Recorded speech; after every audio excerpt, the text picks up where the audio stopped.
bilan yana Dogs.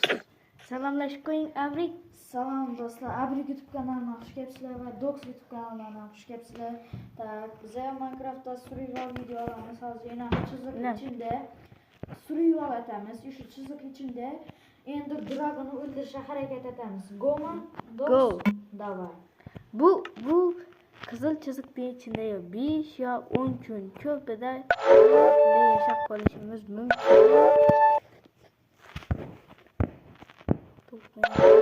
Çaktım çok koyayım. Tak. Do'stlar, men personajimga e'tibor bermaysizlar. Bu endi personaj almashtirib bo'lmaydi. 1 2 3 Getdik. Tak. Her kim bu tarafta tabi Dogs.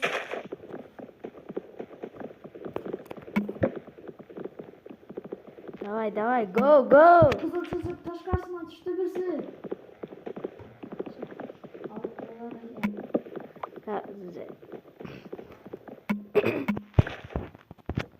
Bu kızıl çizikten uç mümkün emas. Uçak darrov orqaga qayt bo'lmasa yutqazding.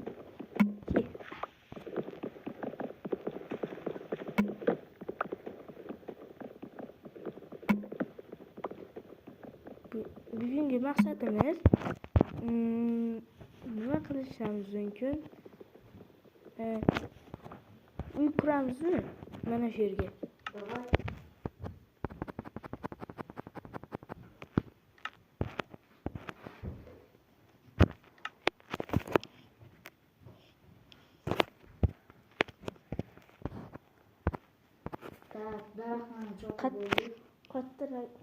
Qattiroq gaplang, qattiroq. Bo'lmasa bunday eshitilmaydi.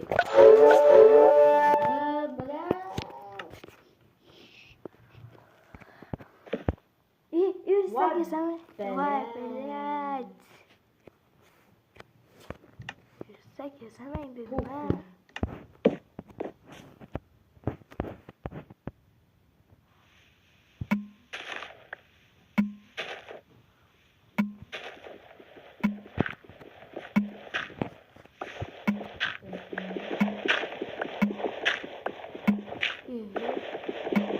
Çünkü öyle çıktı.